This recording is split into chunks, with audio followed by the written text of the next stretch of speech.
Hebreus capítulo 11. Antes da gente começar a ler, diga comigo, em voz bem alta, diga: a base de uma fé genuína é a palavra de Deus. Diga: fé é um princípio de ação e poder. Novamente, a base de uma fé genuína é a palavra de Deus. E a fé é um princípio de ação e poder. Vamos ler então o texto, Hebreus capítulo 11, versículo 1. Ora, a fé é a certeza das coisas que se esperam, a convicção de fatos que se não veem, pois pela fé os antigos obtiveram bom testemunho. Pela fé entendemos que foi o universo formado pela palavra de quem? De Deus. De maneira que o visível veio a existir das coisas que não aparecem. Põe a mão sobre a Bíblia e diga: Pai, fala o meu coração e me ensina a tua palavra, através do Espírito Santo. Diga amém. Pode sentar. Irmãos, então a palavra de Deus, ela é a base, ela é o supedâneo, a base de uma genuína fé. Eu não posso dizer que tenho fé em Deus e não ter em mim mesmo o conhecimento da palavra de Deus. É como se você dissesse para alguém que confia nele, mas não o conhece. Então, como que você confia em alguém que você não conhece? Por isso, conhecer a palavra é exercer uma fé genuína. Conhecer a palavra de Deus é exercer uma fé genuína. É ter uma fé basilar, é ter uma fé alicerçada. Então, a base de uma fé genuína é a palavra de Deus. Quanto mais nós conhecemos da palavra de Deus, mais somos nós realmente agraciados pela fé. E é importante falar da graça que vem pela fé, porque na carta de Paulo aos Éfesos, no capítulo 2, no versículo 8, 9 e 10, ele diz: pela graça de Deus sois salvos mediante a vossa fé. Isso não vem de vós, é dom de Deus. Então a fé, essa fé que é poder, essa fé que nós falamos, que é o princípio de ação e poder, é uma dádiva de Deus.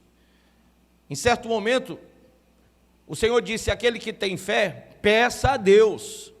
Amém? Porque fé é um dom.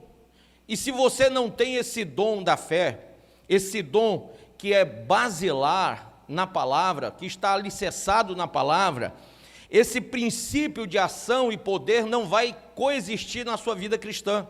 E se você não é alvo desse princípio de ação e poder, você não obtém as coisas que são mais importantes nessa vida. E dentre elas, eu posso colocar a mais importante de todas, é a sua salvação.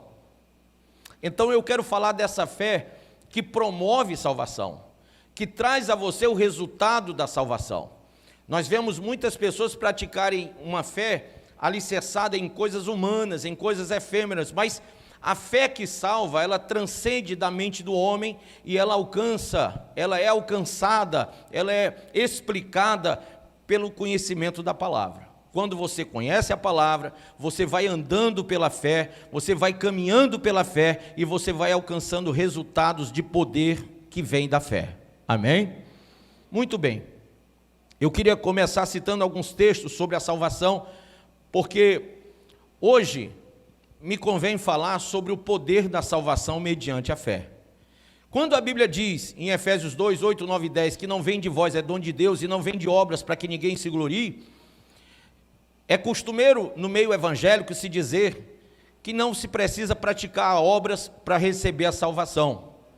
E há daqueles que pregam, que anunciam a hipergraça ou hipercalvinismo, eles dizem: nada fizemos para a salvação e nada que façamos nos fará perder a salvação. Isso é uma grande mentira, isso é uma grande heresia, porque quando nós entregamos a nossa vida a Jesus Cristo como Senhor e Salvador, e os dois nomes dizem Senhor e Salvador, nós abdicamos ou temos, pelo conhecimento de uma fé genuína, de uma fé segundo a palavra de Deus, nós temos que negarmos a nós mesmos, nós temos que tomar a nossa cruz, aquilo que nos foi destinado. O propósito de Deus para a nossa existência na terra, ele é esclarecido quando nós abrimos mão de nós mesmos, quando nós negamos a nós mesmos. E aí começa uma jornada, uma caminhada, que é similar àquilo que o povo de Israel passou quando saiu lá do Egito e foi para a terra prometida. Eles caminharam sobre sol, sobre fortes ataques de inimigos, mas eles tinham um propósito, eles tinham um chamado e eles tinham realmente uma direção de Deus. E assim eles chegaram ao propósito, ao chamado e o final dessa direção, habitando nessa terra que hoje nós vemos que é alvo de uma grande guerra. Irmãos, quando nós abdicamos de nós mesmos, abrimos mão, rejeitamos, renunciamos essa vida de pecado, nós estamos praticando uma grande obra. A obra da renúncia do pecado é uma grande obra. E é uma obra que não é para qualquer um, é somente para aqueles que conhecem o Senhor. Somente para aqueles que amam a Deus sobre todas as coisas, somente para aqueles cujo coração não está na terra, mas no céu. Aquele que entende que o seu tesouro não é desse mundo, mas está lá no céu, e o coração, porque o tesouro está lá, o coração também está lá. Fé sem obra, segundo o apóstolo Tiago, é morta em si mesma, e é verdade.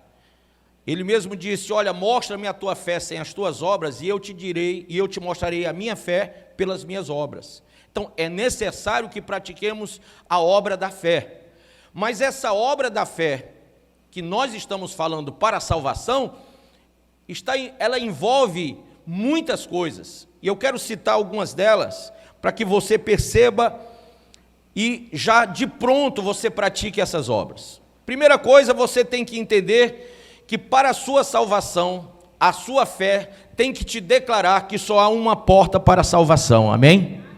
Uma única porta. Abra aí em João capítulo 10, versículo 9, vou pedir aos nossos, pega o microfone aí, a nossa Lucinha, que leia para mim primeiro, João 10, 9. João capítulo 10, verso 9. Eu sou a porta, se alguém entrar por mim, será salvo. Entrará e sairá, e achará pastagem. Olha aí, Jesus disse: eu sou a porta. Se alguém entrar por mim, vai achar salvação, amém? Vai achar o reino de Deus, a única porta é Ele. Vamos abrir agora na segunda coisa que você tem que entender para que a sua fé seja baseada na palavra, para que o poder dessa fé, que é princípio de ação e poder, possa levar você à salvação. Segunda coisa, Atos 4:12. E não há salvação em nenhum outro, porque abaixo do céu não existe nenhum outro nome dado entre os homens pelo qual importa que sejamos salvos. Amém? De novo, pode ler? E não há salvação em nenhum outro, porque abaixo do céu não existe nenhum outro nome dado entre os homens pelo qual importa que sejamos salvos. Amém? Quem entende isso? Você só é salvo através de Jesus Cristo, não há nenhum outro nome. Então não adianta as pessoas adorarem a imagens de pedra, de pau, de gesso, de ouro, de prata, de bronze, levantarem deuses, porque só há um nome pelo qual possamos ser salvos, o nome é Jesus. Amém? Para que a sua fé esteja mais alicerçada Vamos ler o terceiro texto, Atos 15, 11. Mas cremos que fomos salvos pela graça do Senhor Jesus, como também aqueles que foram. Amém. De novo. Mas cremos que fomos salvos pela graça do Senhor Jesus, como também aqueles o foram. Amém. Então, nós cremos, irmãos, diga assim, eu creio, é o poder da fé. Olha, se você crê dessa maneira, você é salvo, amém? Leia de novo, evangelista, por favor. Mas cremos que fomos salvos pela graça do Senhor Jesus, como também aqueles o foram. Amém? Então, é importante a gente ter essa noção. Agora vamos para Romanos 5:9. Romanos 5:9. Logo muito mais agora, sendo justificados pelo seu sangue, seremos salvos por ele da ira. Amém? Seremos salvos por ele de quê? Qual é a ira que ele está falando, gente? a grande tribulação. Anote aí do lado da sua Bíblia. Então, pode ler de novo, evangelista? Logo, muito mais agora, sendo justificados pelo seu sangue, seremos salvos por ele da ira. Amém. Quem crê no poder do sangue de Jesus? Diga, há poder no sangue de Jesus.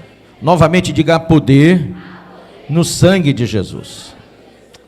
Gente, 1 Tessalonicenses, capítulo 5, versículo de número 9, fala algo tremendo para a gente.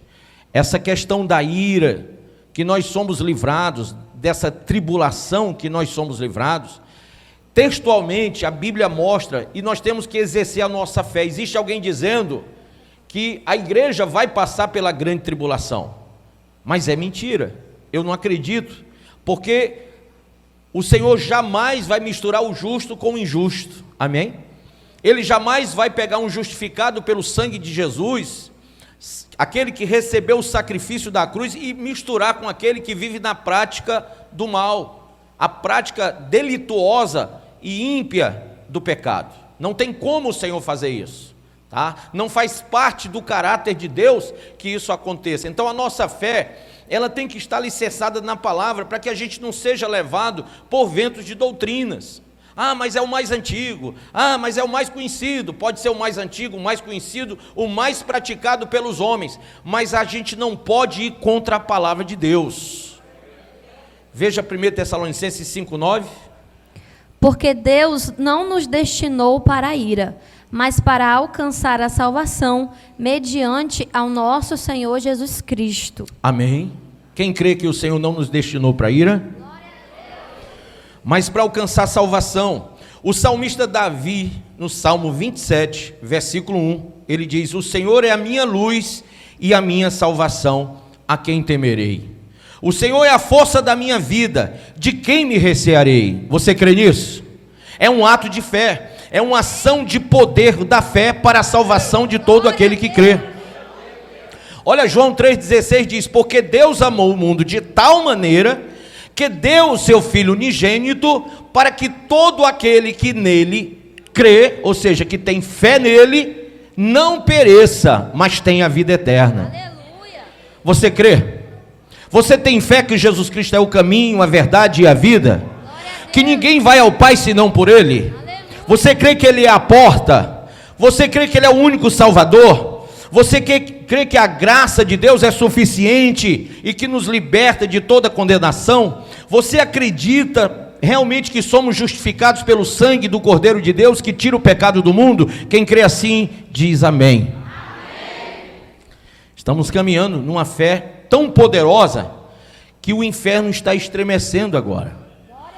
Porque há pessoas aqui que nunca entenderam a salvação como vão entender aqui hoje. Abra sua Bíblia, por favor, em Isaías 12, versículo 2. Veja o que o profeta Isaías declara sobre a salvação. Isaías 12, 2. Eis que Deus é a minha salvação, confiarei e não temerei, porque o Senhor Deus é a minha força e o meu cântico, Ele se tornou a minha salvação. Olha só, certamente Deus é a minha salvação. Quem crê? Confiarei e não temerei. Confiarei e não temerei. E Ele, olha só, é muito claro o texto. E Ele nos salvou. Este é o Senhor. Nele confiamos. Na sua salvação exultemos e nos alegremos. Ele está falando sobre essa salvação que acontece por meio da fé. Vamos aí, Isaías 25, 9. Naquele dia se dirá: eis que este é o nosso Deus, em que esperávamos, e Ele nos salvará. Este é o Senhor, a quem aguardávamos na sua salvação. Exultaremos e nos alegraremos. Amém, pessoal? Aleluia. A Bíblia é tão forte em falar sobre salvação, e ela é a revelação de Deus, que se você crer, você vai entender os tempos, o final dos dias. Você vai entender o porquê que está acontecendo tanta coisa no mundo todo hoje. Vamos lá, ainda pela Bíblia Sagrada, Sofonias, capítulo de número 2, versículo 4. Sofonias 2:4 e Sofonias 3:17. Vamos lá. Sofonias 2:4.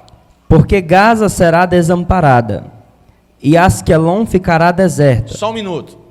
Gaza será desamparada. Quem ouviu na TV que Israel mandou que mais de 1 milhão de habitantes de Gaza saíssem de lá por causa dos bombardeios? Levanta a mão. Veja que a Bíblia está se cumprindo, sim ou não?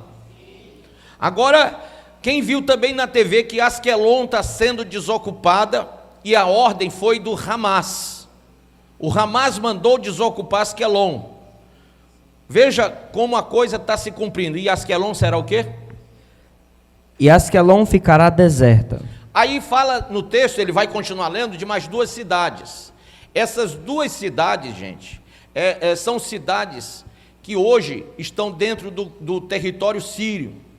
E eu não sei se você sabe, mas o Irã, que é a antiga Pérsia, e a Síria são inimigos de Israel, assim como também a Rússia. E quando a gente estuda Ezequiel capítulo 38 e 39, nós vemos que vai se levantar um homem cujo nome a Bíblia dá Gog, o nome dele, Gog, tá? É um nome de uma liderança que vai se levantar. Não necessariamente o nome dele é Gog, mas a Bíblia o chama de Gog. E este Gog vai se levantar na terra de Magog. Magog se você pegar um mapa de Israel, tá? Na Bíblia fala que o ataque virá do norte. E se você colocar um risco para cima, na região norte de Israel, você vai encontrar a Rússia. E hoje Vladimir Putin falou que se Israel continuar atacando Gaza, a Rússia não vai aceitar. Veja só, Israel não vai parar de perseguir aqueles que mataram, prenderam, sequestraram e degolaram crianças. Tá? Isso já tinha acontecido no ano de 1967, tentaram vários exércitos ali daquela região próxima a Israel, os países Irã, a Líbia, a Turquia, vários países se levantaram no ano de 1967, depois de 67, em 1973, no dia da festa do Yom Kippur, houve um segundo ataque, e 50 anos e um dia depois, acontece o terceiro ataque, que foi esse de agora. Então Israel vai estar respondendo, porque foi atacado, sim ou não? E aí, gente, os Estados Unidos estão do lado de Israel, e a Rússia está do lado do Hezbollah e do Hamas, e declarou apoio ao Irã e à Síria. E se você entendeu bem, está se compondo os países de Magog, tá? E a liderança de Gog se pronunciou hoje. 2 cidades são citadas no texto que ele vai ler, que fazem parte da antiga Filisteia, tá? Que é o reino sírio. Os sírios, eles têm essas 2 cidades na antiguidade, e a Bíblia fala que essas 2 cidades também irão passar por ataques. Veja só, continua aí. Asdod ao meio-dia será expulsa, e Ecrom desarraigada. Olha só, Asdod e Ecrom. Asdod e Ecrom. Quando eles atacaram no passado a Israel e levaram a arca de Israel, Asdod e Ecrom foram 2 cidades que foram abaladas por causa da presença da arca de Deus, né? Os homens se encheram de tumores. E agora, gente, eles se pronunciam novamente contra Israel. Veja, bispo, e o que é que isso vai acontecer? Isso vai levar proporções maiores? Sim, vai. Essa guerra não vai parar por aí. Pelo que a gente vê, ela vai tomar uma proporção maior. Porque se realmente esse for o período de Gog e Magog, está muito parecido, a igreja é arrebatada nesse período. Quantos creem no arrebatamento da igreja? Você sabia que para ser arrebatado você tem que ter uma fé muito grande, mas muito grande? Aí você diz, bispo, como muito grande? É que se você crê mesmo, quem crê que o arrebatamento pode acontecer a qualquer momento, levanta a mão. então essa fé que você declarou agora tem que produzir em você muitos frutos. E um deles é o temor, que é o princípio da sabedoria. Amém? Se você sabe, irmão, que tudo está por acontecer, como que você pode continuar na prática do pecado? Vamos ler Sofonias 3:17. O Senhor teu Deus está no meio de ti, poderoso para salvar-te. Ele se deleitará em ti com alegria, renovar-te-á no seu amor, regozijar-se-á em ti com júbilo. Olha só, então fala de salvação que vem do Senhor nesses dias nossos, esses dias proféticos. Mas você tem que ter uma fé que produz em você algumas coisas que são de suma importância. Se eu acredito que esses são realmente os dias finais, e para quem não sabe, Hebreus capítulo 1 diz que o final dos dias começou quando nós não mais ouvimos o Pai falar pelos profetas, mas ouvimos o Filho falar para nós. Hebreus 1 diz que agora ouvimos o Filho falar conosco. Os finais dos dias nós ouviríamos a palavra do Filho e não do Pai. O Pai falou pelos profetas no Antigo Testamento e o Filho fala através da palavra do Espírito no Novo Testamento. Amém? Então esses são os finais dos dias, ou o final dos tempos. E quando a gente crê nisso, isso tem que produzir em nós perseverança. Perseverança. Eu tenho que ter perseverança na minha vida cristã. Eu não posso viver numa prática delituosa do pecado. Abre aí para mim Romanos 6, verso 1. Você não pode continuar na prática do pecado pensando consigo mesmo: olha, mas eu creio no amor de Deus, eu creio que vai dar tempo para eu me corrigir. Quando você tem uma fé genuína de que Jesus está vindo, você pratica perseverança na sua fé cristã, você se purifica, você se organiza na sua vida cristã. Vamos ver então o que Paulo escreveu aos Romanos, capítulo 6, versículo 1. Que diremos, pois? Permaneceremos no pecado para que seja a graça mais abundante? Que diremos, pois? Permaneceremos no pecado para que a graça seja mais abundante? 2. De modo nenhum. Como viveremos ainda no pecado, nós os que para ele morremos? Pode continuar. Ou porventura ignorais que todos nós que fomos batizados em Cristo Jesus, fomos batizados na sua morte? Amém, irmãos? Então eu quero falar para vocês que quando nós cremos de verdade no poder da fé para a nossa salvação, esse poder vai produzir em mim perseverança na minha vida cristã.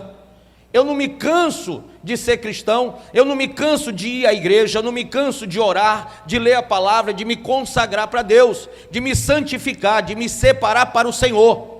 Eu não me canso de ser santo de Deus. Sabe, muitas pessoas hoje estão cansadas, estão fadigadas no caminho da fé. Por quê? Porque não estão vivendo uma fé genuína, uma fé na palavra. Estão vivendo uma fé na religião. E uma fé na religião cansa mesmo. Quando você vive uma fé na palavra, você se enche do temor que produz perseverança. Amém ou não amém? Acima disso, nós temos que ver também que essa nossa fé, ela é confissional. Eu não fico só para mim, não. Quando eu tenho essa fé genuína, eu prego para os outros, eu anuncio aos outros através da palavra e do testemunho da minha vida. Glória a Deus. Bispo, o que é que eu tenho que ter? Eu tenho que ter receptividade espiritual. Tiago capítulo 1, versículo 21, vamos ler.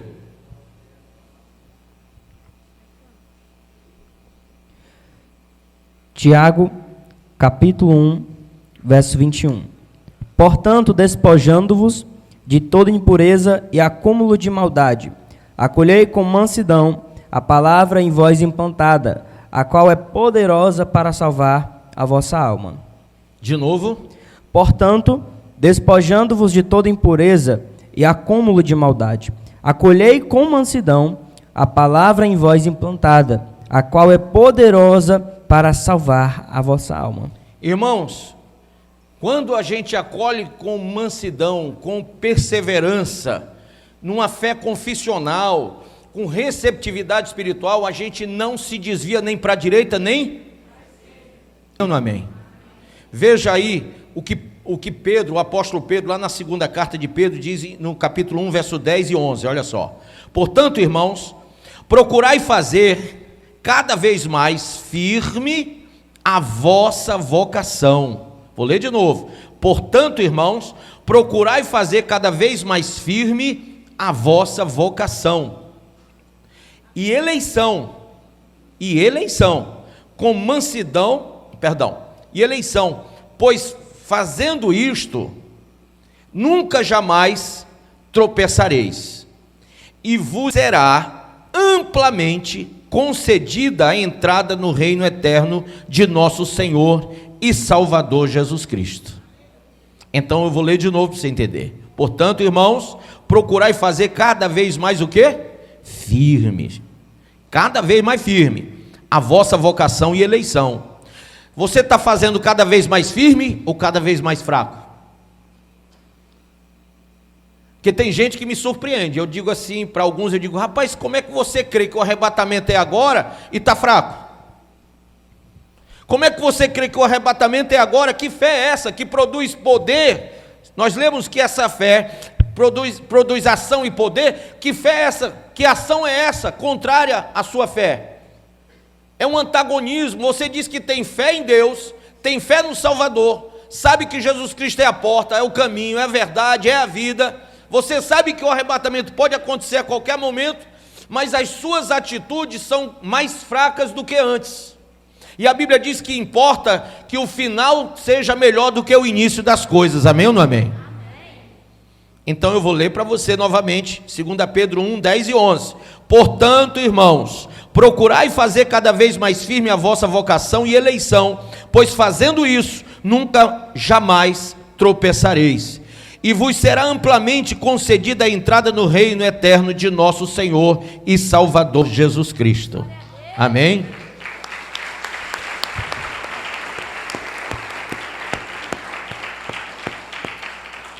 Olha só, eu vou perguntar de novo, quem crê que Jesus Cristo está vindo arrebatar a igreja?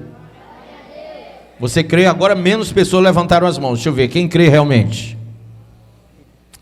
O que é que isso tem que produzir em nós, irmãos? Poder, diga, fé genuína, é a base, é baseada, na palavra de Deus. Diga, fé é um princípio de ação e poder. De novo, a fé é um princípio de ação e poder. Então, o efeito da fé, o efeito dessa esperança da volta de Jesus em nós tem que nos motivar a purificação.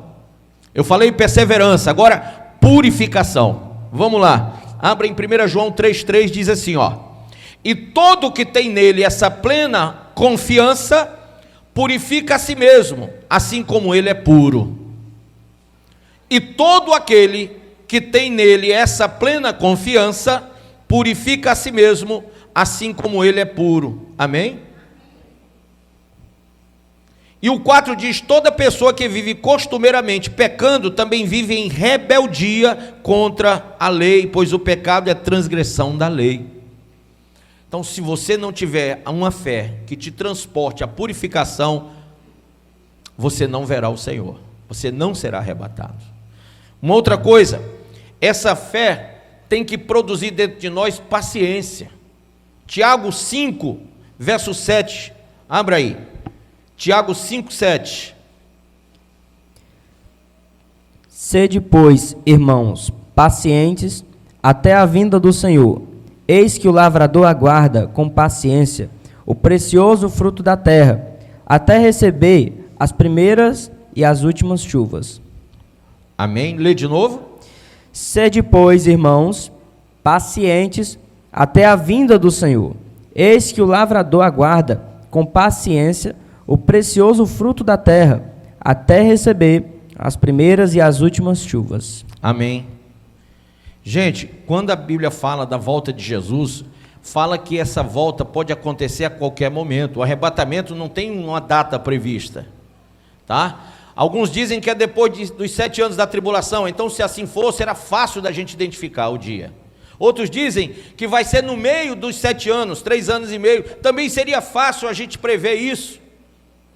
Mas quando a gente estuda sobre o arrebatamento, não é sobre a volta de Jesus. A volta de Jesus acontece no Armagedon depois da tribulação. Mas o arrebatamento acontece de forma iminente, a qualquer momento. O arrebatamento, diga comigo, é o livramento de Deus para os justos. Então, se você é justificado pelo sangue de Jesus, você é livrado do dia da ira de Deus. Nós lemos aí em 1 Tessalonicenses 5,9. Acabamos de ler isso. Então, se você crer, você vai ser livrado sim. Mas crer é perseverar. Crer é permanecer firme. Crer é purificar. Crer não é só levantar uma mão e dizer eu creio. Crer é viver o evangelho da graça em Cristo. Aleluia. Crer é sair da prática do pecado, irmão. Crer é congregar. Crer é firmar na congregação. Crer é estar de acordo com a vontade de Deus. Crer não é só declarar com a boca. Amém? Então vamos ver aí, em Mateus capítulo de número 24, versículo 36, diz assim: entretanto, a respeito daquele dia e hora ninguém sabe, nem os anjos dos céus, nem o Filho, senão exclusivamente o Pai. Como aconteceu nos dias de Noé, assim também se dará por ocasião da chegada do Filho do Homem. Porque nos dias que antecederam ao dilúvio, o povo levava a vida comendo e bebendo e casando e oferecendo-se em matrimônio até o dia em que Noé entrou na arca. E as pessoas nem notaram até que chegou o dilúvio e levou a todos. Assim ocorrerá na vinda do Filho do Homem. Amém? Então preste bem atenção. Vai aí para o versículo de número 44, que diz assim: portanto, ficai igualmente vós o quê? Se você tem fé genuína na palavra, se você tem o poder, o princípio de ação e poder da fé, você tem capacitação espiritual para fazer isso aqui, ó. Portanto, ficar igualmente vós alertas. Ficar alerta, ficar vigiando cada passo, cada acontecimento que a gente percebe no mundo, cada movimento nesse xadrez espiritual. Se o diabo está se movimentando por ali, eu tenho que estar o quê, ó? Vigiando. O diabo está usando alguém para me derrubar, eu estou ali vigiando.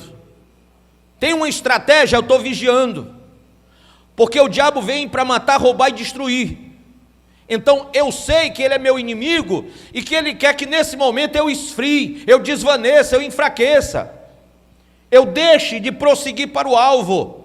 Eu não olhe com perseverança, com uma fé confissional, com uma receptividade espiritual, com diligência emocional e espiritual. Ele quer que simplesmente eu recue para a perdição da minha alma e não avance para conservar minha alma. Eu sei, então eu tenho que ter poder, ação de poder, de fé. Eu não tenho que recuar, eu tenho que avançar com ação de poder, de fé, repreendendo as hostes espirituais da maldade. A Bíblia diz: e as portas do inferno não prevalecerão.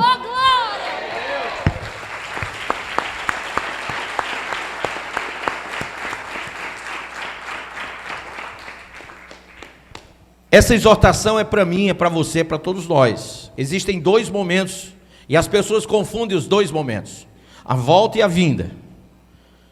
Quando fala da volta, fala que o Senhor vai pisar no Monte das Oliveiras. Zacarias capítulo de número 14, vamos ler.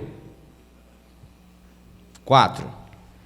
Naquele dia estarão aos seus pés sobre o Monte das Oliveiras, que está defronte de Jerusalém, para o oriente.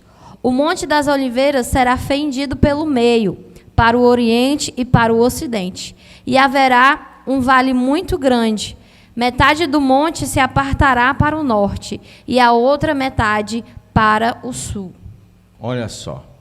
Está falando do período em que o Senhor vai vir e pisar na terra, depois dos 7 anos. O período da ira de Deus que foi anunciado há muito tempo atrás. Amém? Então, quando a gente ouve falar da volta, nós lembramos de Zacarias 14. Vai se cumprir. Tá? Tem vários textos em Apocalipse que mostram a volta, ele na terra, reinando 1000 anos na terra, tudo isso aí vai acontecer. Mas quando a gente fala em arrebatamento, a gente vai para 1 Tessalonicenses 4, quando Paulo fala aos Tessalônicos, no capítulo de número 4, verso 16 e 17, olha só.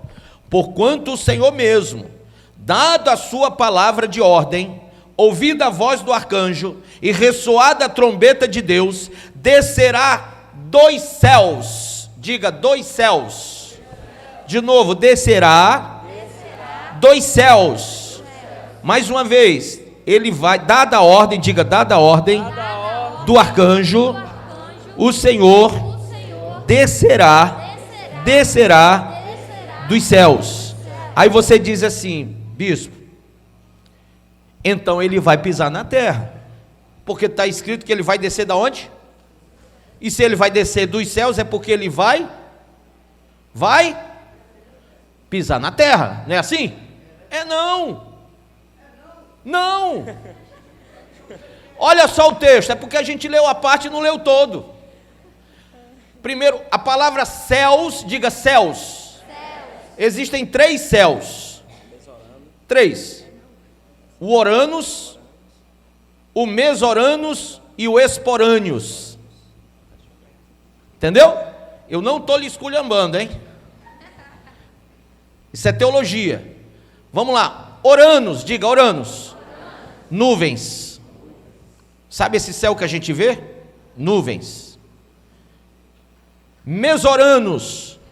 Quem já assistiu o filme mostrando aquelas naves espaciais nas galáxias? Star Wars. Pronto. Aquela região ali é chamada Mesoranos. Esporâneos, diga. É o céu que Deus habita. Glória a Deus. Esporâneos. E a Bíblia diz que Jesus estava à direita de Deus, estava sentado junto com o Senhor lá. E ele desceu na forma de homem da primeira vez à terra, sim? Mas agora, ele descerá dos céus, para encontrar com a igreja nos ares, nas nuvens. Veja o texto, olha como diz o texto. Porquanto o Senhor, diga, porquanto o Senhor, dada a sua palavra de ordem, ouvida a voz do arcanjo e ressoada a trombeta de Deus, descerá dos céus, e os mortos em Cristo ressuscitarão primeiro, depois nós os vivos, os que ficarmos, seremos arrebatados. Olha que está falando a palavra arrebatados, juntamente com eles, entre nuvens. Gente, nuvens onde é? Diga, Oranos.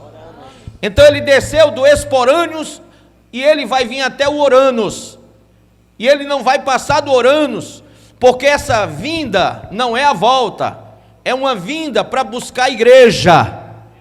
Lá em João, ele disse, eu vou preparar lugar, e depois voltarei e buscarei vocês para mim mesmo. Então entenda, ele vai vir buscar a igreja.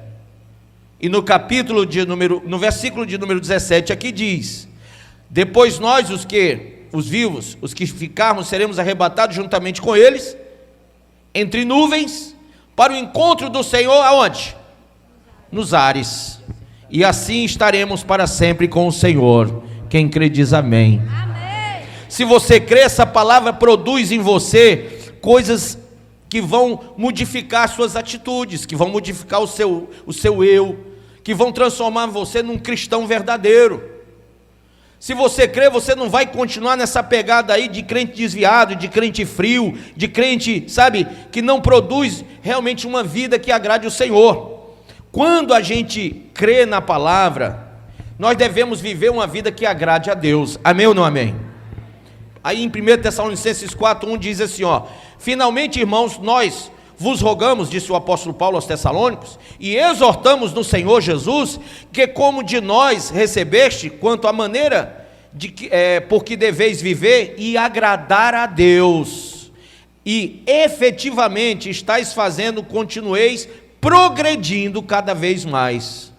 porque estáis inteirados de quantas instruções vos demos da parte do nosso Senhor Jesus. Então, nós temos que agradar a Deus e continuar progredindo em agradar o Senhor. Como é que está a sua vida? Você começou agradando e agora está desagradando? Você começou avançando e agora está retrocedendo? Você começou purificando, santificando, regenerando e agora está voltando à prática do pecado? Como é que está a sua vida? Você crê ou não que Jesus está vindo? Você crê que esse é o momento final, sim ou não? Hebreus capítulo 1, versículo 1, lê para mim aí, Hebreus 1, 1. Veja como são os dias finais agora. Havendo Deus, outrora, falado muitas vezes e de muitas maneiras aos pais, pelos profetas, nestes últimos dias nos falou pelo Filho, a quem constituiu o herdeiro de todas as coisas, pelo qual também fez o universo. Olha só, quem entendeu? Então, ele agora fala pelo Filho no final dos dias. Nós estamos ouvindo a palavra do Filho no final dos dias. E aqui em 1 Tessalonicenses 3, versículo 13, aliás, 12 e 13 diz: e o Senhor vos faça crescer e aumentar no amor. Olha que fé é essa, olha que poder de fé é esse. Tem gente buscando fé para ganhar dinheiro, tem gente buscando a fé para ter uma casa, para ter um carro, para receber uma cura de uma doença apenas, e a alma está suja e lameada do pecado.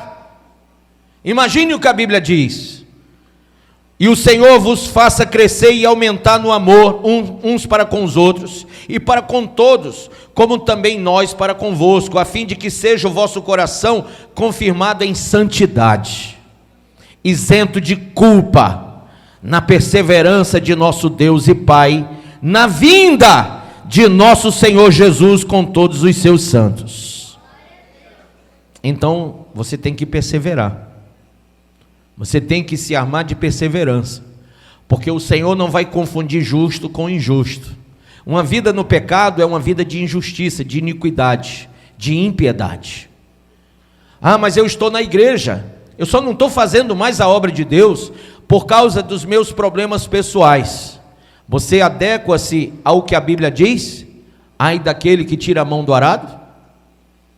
Você adequa-se àquilo que a Bíblia fala? Por que não colocaste aquilo que eu te dei para aplicar-te, para gerar juros para mim? Por que só escondeste, guardaste para me devolver? Assim, porque foste infiel, o que tu tens eu dou àquele que mais produziu, e agora eu te lanço no lago com fogo e enxofre. Então você está se adequando a isso, adequando àqueles que largaram a mão, que largaram o chamado, que largaram a obra, que largaram a igreja, que largaram a congregação, que largaram a santidade, que largaram a purificação, a santificação, a regeneração. Em vez de você se regenerar e se formar uma nova criatura, com o que você está parecendo? Com uma pessoa secularizada, uma pessoa humanizada, uma pessoa que vive os preceitos e valores desse mundo cheio de pecado. Olha como você está parecendo, olha como você se veste, olha como você corta o cabelo, olha como você fala, olha como você diz as coisas. Será que você parece com Jesus, com os apóstolos? Será que você parece com a palavra de Deus? Ou está parecendo com aqueles amiguinhos lá do colégio, da faculdade, da rua, da vizinhança? Com o que você está se parecendo? O Senhor disse: sede meus imitadores. O Senhor disse: aquele que é amigo do mundo torna-se inimigo de Deus. Será que você tem tanto valor aos amigos do mundo e esqueceu que ser amigo do mundo é ser inimigo de Deus? A sua fé tem que te dar poder para entender esses princípios. Diga para o seu irmão: a sua fé tem que te dar poder para entender esses princípios. Gente, em 2 Coríntios 5, 7, diz que você tem que viver por fé e não por vista. É isso que eu estou falando. Quando você tem princípios da fé, não importa o que o mundo está lhe mostrando, não importa o que o outro está falando para você, ou o que o outro está querendo na sua vida, você vive na fé da palavra de Deus. Então você tem esse princípio. E quando a gente tem esse princípio, quem já leu o livro de Gálatas? Carta de Paulo aos Gálatas, ele exorta sobre a questão de não viver segundo a carne, mas viver no Espírito. E é muito importante a gente entender esse preceito. Abra aí em Gálatas capítulo 5, versículo 16. Lê aí para mim, irmão. Gálatas 5,16. Digo, porém, andai no Espírito, e jamais satisfareis a concupiscência da carne, porque a carne milita contra o Espírito, e o Espírito contra a carne, porque são opostos entre si, para que não façais o que porventura seja do vosso querer. Amém. Gente, nós fomos chamados, se você tem fé em Deus e na palavra, se a palavra de Deus é base para a sua fé, imagine que lá em 1 Pedro 2,9, em Atos 26,18, diz que nós fomos chamados das trevas para a luz. Quem crê? Glória a Deus. E sabe que luz é essa? É a palavra de Deus, que é lâmpada para os nossos pés e luz para o nosso caminho. Salmo 119.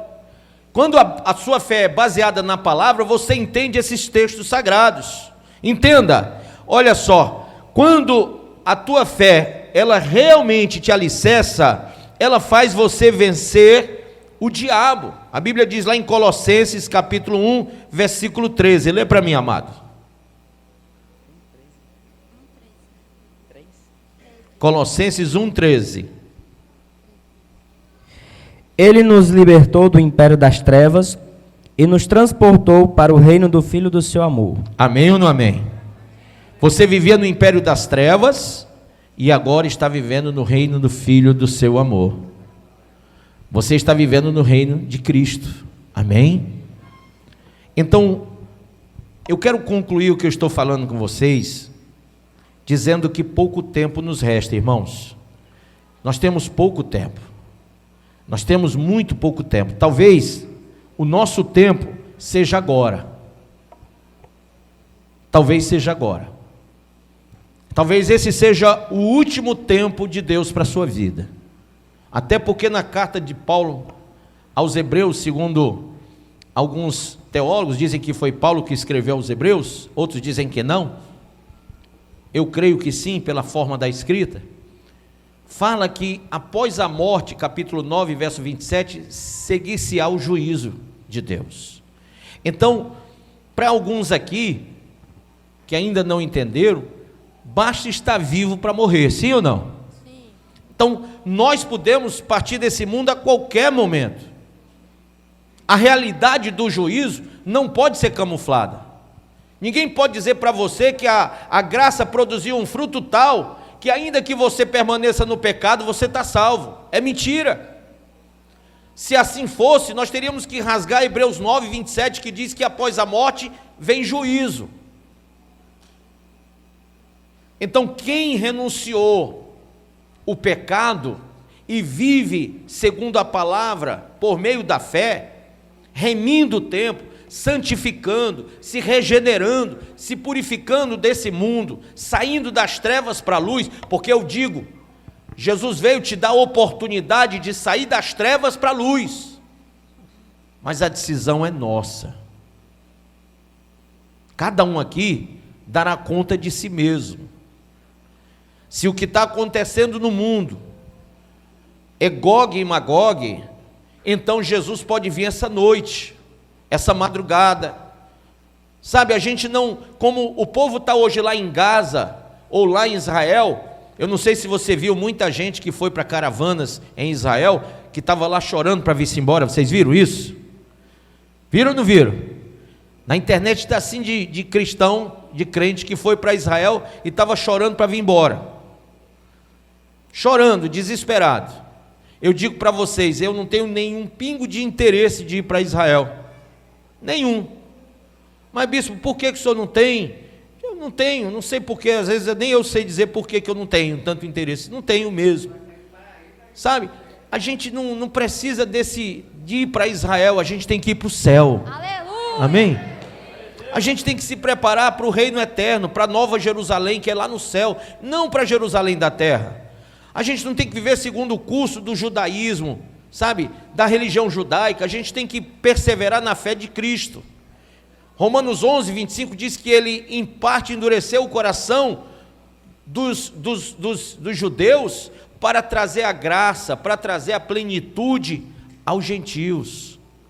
Então nós não vamos buscar salvação hoje em Jerusalém. Não tem salvação para nós em Israel. Não tem em Asquelon, não tem lá em Gaza, muito menos em Gaza, né? Não tem em Jerusalém, que é a chamada Cidade Santa, não tem. Ao contrário, o povo judeu está esperando o Mashiach, e na verdade eles vão receber com aplausos o anticristo. Porque quando essa guerra, que é conhecida como a guerra do Gog e Magog, ela começar mesmo, e ela está aí já aflorando o princípio, mas ela vai aumentar em proporções, e se realmente se declarar Gog e Magog, tá? O que a gente vai perceber? Que conforme 38 e 39 de Ezequiel, Gog será vencido. Magog, todos os territórios de Magog, os reinos de Magog serão vencidos. Deus dará a vitória para Israel. Mas sabe quem é que vai trazer um tratado de paz para essa região, para pacificar Israel e os países árabes e todos aqueles que se levantaram contra Israel nessa guerra agora? O anticristo. O anticristo, que é o Mashiach para os judeus, porque os judeus não creram em Jesus. Eles não queriam um Cristo que trouxesse para eles salvação da vida espiritual. Eles queriam um líder que viesse para liderá-los contra os reinos da terra e fazê-los conquistar o mundo. E Jesus não veio. Jesus não veio para isso. Jesus, quando veio, disse: olha, vocês creem em mim ou não? Bom, quem crê verá a glória de Deus. Quem não crê não vai ver. Mas eu quero dizer para vocês uma coisa, e os judeus não gostaram de ouvir o que ouviram. Jesus disse: o meu reino não é desse mundo. Então eu não vim anunciar um reino aqui na terra, eu vim anunciar o reino dos céus. Aleluia. Mas depois que houver a tribulação, Jesus vai vir reinar na terra, finalmente virá. Quando ele vier, ele vai vir com a igreja que foi arrebatada, que nas nuvens recebeu o corpo de glória, que foi galardoada no tribunal de Cristo e se casou com ele nas bodas do Cordeiro, tá? Essa igreja vai voltar para reinar com Cristo, um reino de 1000 anos, e ao final de tudo isso, essa igreja vai morar eterno, vai julgar povos, línguas e nações no grande trono branco. Ela vai estar à direita de Deus, julgando todos os povos, julgando até os anjos que se rebelaram contra o Senhor. E o Senhor estará com a igreja e com esse Israel que se converterá durante o milênio, durante toda a eternidade. Aí sim será o novo Israel de Deus. A nova Israel de Deus compõe aquele povo que se converterá a Deus de verdade e juntar-se-á ao povo que foi arrebatado, a igreja. Então essa junção fará a nova Jerusalém, fará a nova Israel de Deus. Isso por toda a eternidade. Mas você pode ficar dentro ou fora do reino, dentro ou fora da porta do reino. Jesus disse: eu sou a porta. Se você entrar por ela, você vai encontrar salvação. Aleluia. Mas se você rejeitá-la, se você não quiser entrar, se você disser: não, o mais importante para mim é desfrutar os meus dias do jeito que eu quero. E existem muitas igrejas hedonistas que dizem que o que importa é ser feliz, e que você pode ser feliz e ser crente, ser feliz e ser cristão, sabe? Fazer tudo o que quer e mesmo assim você pode ser cristão. Isso é mentira. Porque Jesus, quando falou sobre isso, ele disse: entrai pela porta estreita, cujo caminho também é estreito, e poucos entrarão por ele. Porque larga é a porta, espaçoso o caminho que conduz à perdição. Então o evangelho largo, espaçoso, está aí. Está se multiplicando vertiginosamente.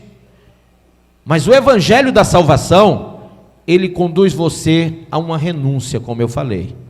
A abster-se do mal, do pecado, da bebida, da mentira. Viu?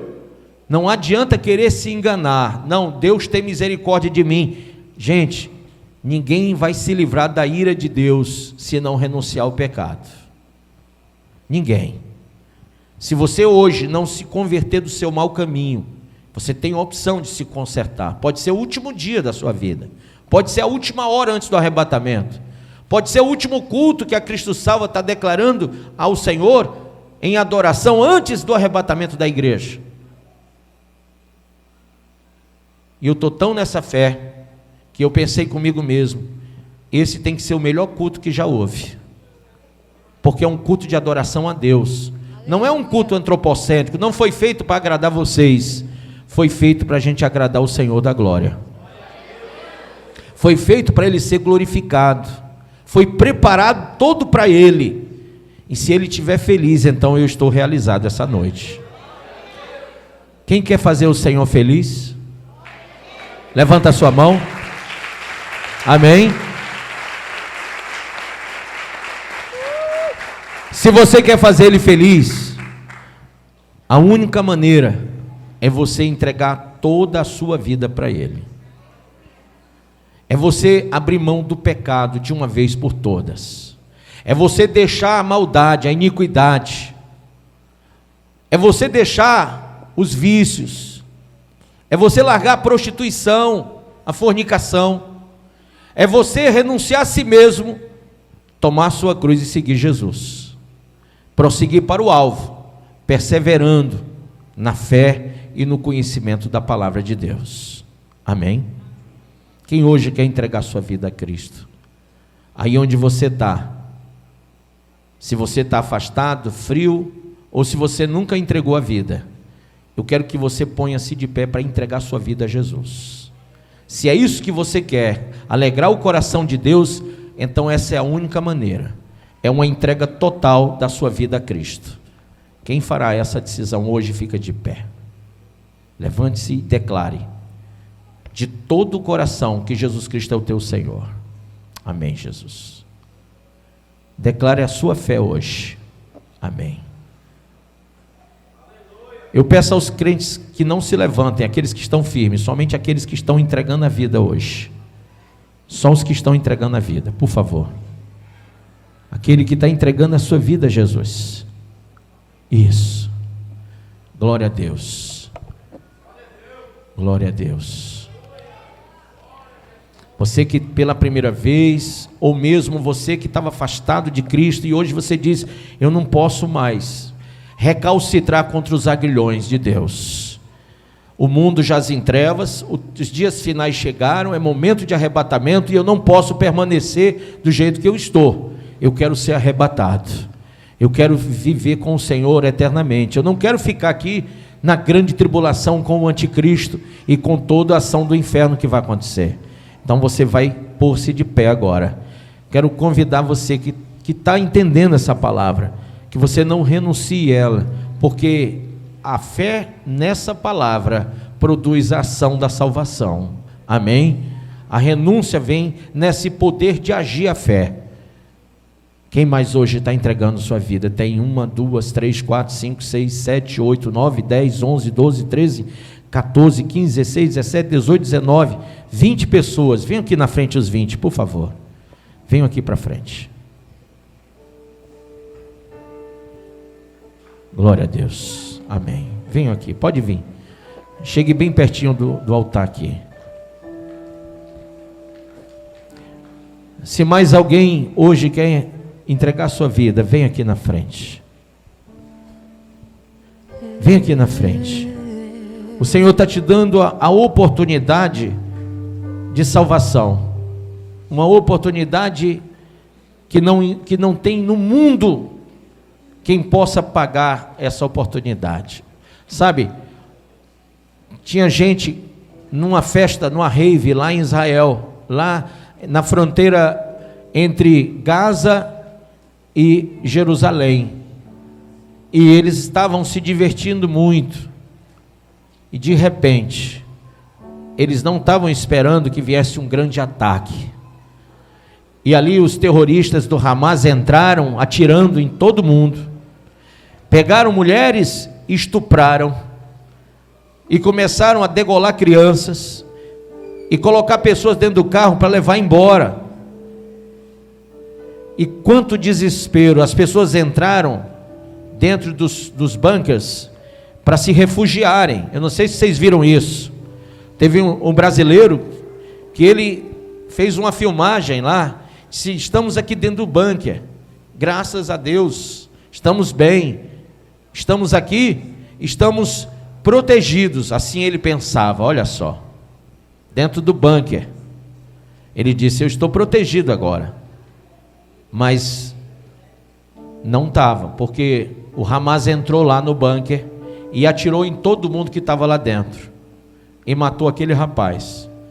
Ele foi o primeiro brasileiro a morrer.